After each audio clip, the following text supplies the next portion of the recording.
Pant shirt पहन कर गाड़ी मोटर लेकर चैन एक पल की नहीं, सपने में बकवास सूझ जाए तुमको, जो भगवान से दूर है प्राणी। तो ये शिक्षा ने हमें खूब बिगाड़ा। अभी शिक्षा के बिना आप तक ये ज्ञान नहीं आ सके था। ये विज्ञान मनुष्य के सतर का नहीं है जो आज आप देख रहे हो, टेलीविजन, इंटरनेट, चिप, ये मेमोरी कार्ड, ये परमेश्वर ने मनुष्य को बुद्धि दी है। न 4 युग का इतिहास आपके पास है। ढंग से कोई बैलगाड़ी भी नहीं रखा करते थे, टूटी फूटी घसीटे अंडा करते थे। हमने दास ने वो जमाना देखा है कि कनक निकालने के लिए 1 महीना तक पशुओं को इन गेहूं के ऊपर घुमाया करते थे। 15-15 दिन जब जाकर वो दाने अलग होते थे, चूड़ा अलग होता था, भूस। और आज आप क्या देखते हो, 2 मिनट में कट कर जाते। ये कहाँ से बुद्धि आई आपके लिए कि सुविधा दूं अपने बच्चों को ताकि ये भक्ति में ज्यादा समय लगावें। हमने देखा हमारी माताएं, चाची, ताई 1-2 किलो आटा पीसने की खातिर 2-2 घंटे लगी रहती वो हाथ से। अब उसके लिए चाकी ऑटोमेटिक पावर की बना दी। अब आटा उधर पिस रहा, तुम बैठकर माला जपो, भगवान का भक्ति करो। पशुओं का चारा काटा करते। दास का जन्म एक जाट किसान के घर हुआ, जिस कारण से खूब परिचित है। पहले तो ऐसे देखे हमारे दादाजी ऐसे काटा करते थे, एक फरसा सा ले करके। फिर ये हाथ से चलाने वाली मशीन बनी, गंडासा बोलना जिसको। और अब एक पावर बिजली से कनेक्शन लगा के, मोटर लगा के, और कट ढेर सारा काट दे घंटे में, 20 पशुओं का काट देती है। तो ये सुविधा भगवान ने इसलिए दी कि तुम इस समय का सदुपयोग करो।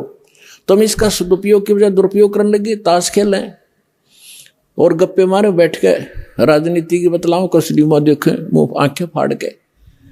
तो ये सब जो ज्ञान होगा आपको, फिर आप में सुधार आवेगा, डर लगेगा।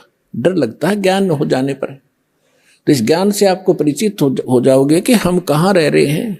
1 सेकंड का भरोसा नहीं, कहाँ कब बिजली गिर जाए।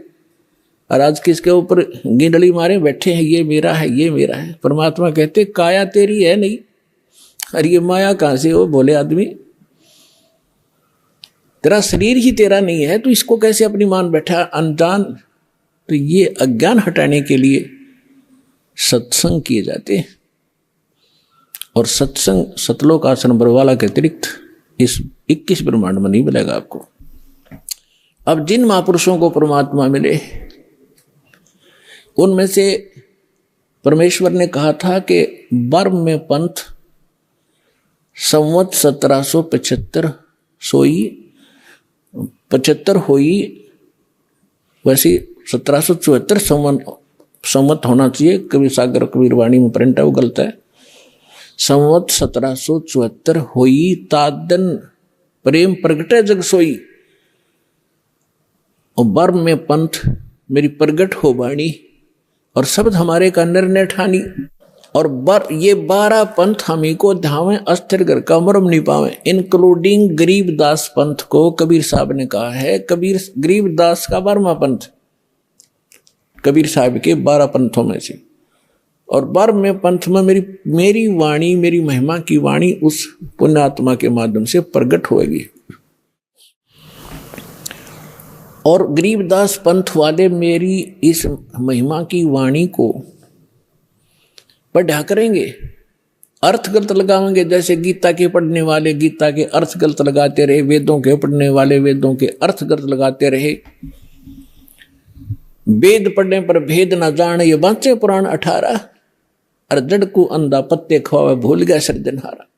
अब परमात्मा कहते हैं ये वेद पढ़े और पत्थर की पूजा करें, उसका फल फूल चढ़ाओ पत्ते भगवान को, पत्थर के को कहना वेद समझे। फिर इसी प्रकार इस गरीबदास और कबीर पंथ के जितने भी अनुयायी वो नकली संत हुए हैं, उन महापुरुषों को छोड़कर, जैसे गरीबदास जी को तो परमात्मा मिले थे, उन्होंने वाणी लिख दी, उनको आदेश था कि इसको डिस्क्लोज नहीं करना भी। और एक परमात्मा ने ये मार्ग चलाना था, इसलिए एक स्पेशल इंस्ट्रक्शन दे दी गई थी, क्योंकि परमात्मा पल पल में संग रहता है। उस महापुरुष को जिसको वो स्वयं भेजता है अपने कार्य के लिए।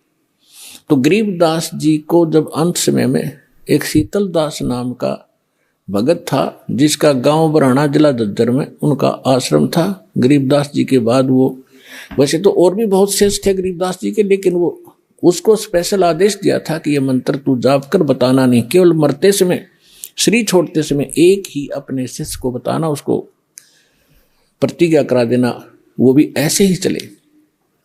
तो ये नाम मेरे दादा गुरुजी ने मेरे गुरुजी को बताया।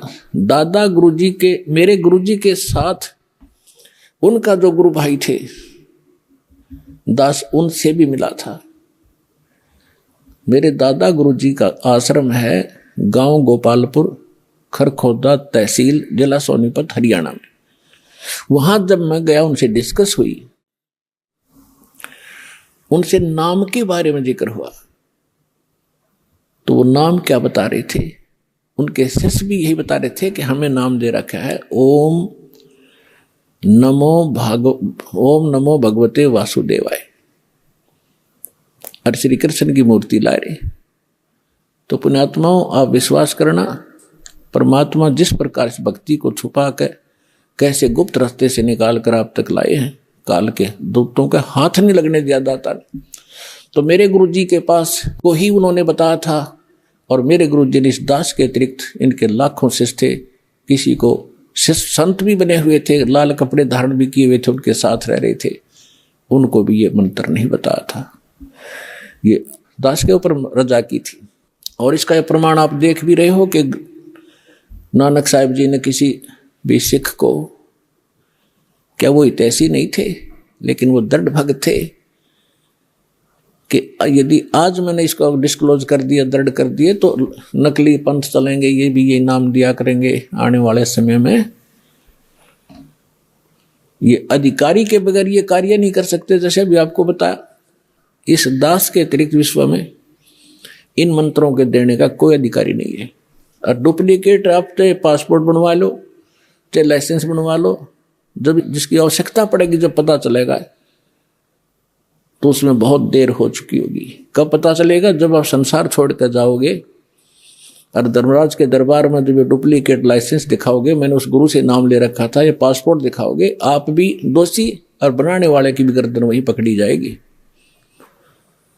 तो उसमें से डर के दास की प्रार्थना इन साधु संत फकीरों से, जो गुरु बने बैठे हैं, ठीक है, उनका उद्देश्य भले ही अच्छा होगा, लेकिन वो परिचित नहीं है, कुमार्ग पर जा रहे हैं, स्वयं भी वापस आवें, अपने शिष्यों से भी कह दें कि ज्ञान हमारा ठीक नहीं है, वास्तव में ठीक नहीं है, नहीं तो जनता को तो पता लगेगा ही लगेगा।